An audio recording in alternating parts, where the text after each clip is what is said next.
Hindi na po yung T12 nyo. Ayan o. May fracture na po. Ito nga po, lahat na po yan. Ayan o. Meron kayong liboscoliosis, hyperlordosis, spondylosis, mild anterior raging deformity, L2, degenerative nuclear impression, L3, L4. Okay, degenerative disc disease, L2, L3, L4, L5, osteoporosis. Meron kayong serious case na marupok na yung buto. Hindi kayo pwede sa akin. Ang gagawin ko lang dyan, imamassage kayo, tapos traction na kaagad. Kung uubra yun, okay. Pero pag hindi umubra, wala pong magagawa ang bone setting dito. Bakit? May compression fracture na kayo sa T12. Ano po ibig sabihin ng compression fracture? Ganito po siya. Carl, ano mo? Ayan mo. Basag na yung buto nyo dahil meron kayong osteoporosis. Ayan, ganyan ang compression fracture. Ngayon, pag ibinong setting mo yan, pinalagutok mo yan, mauuwi yan sa burst fracture. Yan ang kalalabasan. Ito pala siya, ang kalalabasan yan, lalalayan. Magkakaroon ng mas malawak na damage sa inyong buto. Ang gagawin nyo, mag-brace kayo. Yes po, yan ang pong gagawin nyo. Kasi huwag po kayong pupunta sa mga kagaya ko na nagbo-bone setting. Eh syempre, hindi naman nila lahat ko. Hindi ko po nila lahat. Meron pa pong hindi pa marunong talaga. Okay? Para si ano. Oo. Huwag nyo nang banggitin.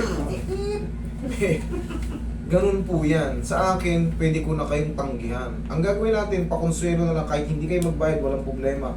Kasi nagtiwala kayo sa akin. Roy, massage mo muna yung mga spasm lang ang maano. Ayun, pwede sa inyo yung mga ano, pero hindi kayo sa... Diyan lang kayo. Hindi kayo pwede sa mga bone setting. Hindi kayo pwede sa bone cracking. Okay? Ang gagawin sa inyo, iti-therapy kayo, spasm lang din yung ano. Kaya nyo na yun. Tapos, kahit hindi na kayo magpa-therapy, magsariling stretching kayo, ganyan o, mabagal lang, stretching, mga ganyan. Ayan, ginagawa. Yan, pwede sa inyo yan. Hindi na pwede yung palalagutokin. Eh, yung nakatayo na yung nakikita ko sa inyo. Medyo ano yun, medyo risky yun sa inyo. Medyo risky sa inyo yun, baka bumigay eh. Because of compression fracture. And, ayan o, osteoporosis. Kasi ito yung hindi. Ano po ba yung osteoporosis? Ano Saan tayo? na nakukuha yan? Paghina po mismo, oh yes, paghina po ng buto mismo inside. Osteoarthritis. Ano yan? Ang gamatay ko na yan. Yun na po yun eh. Hindi na, ayoko ng surgery. Ang gagawin nyo, Hindi, magbabitamins surgery kayo lang. sa bones. Pupunta kayo sa orthodoctor. Punta kayo sa orthodoctor para mabigyan kayo ng mga advanced medicine. Doon po kayo, hindi po bro. Tingnan mo to. Yes. Bibigyan ako noon. Yun po ang tama. Kada... Gising nyo sa umaga, oh, nakakatayo kayo, sumandal kayo sa pader.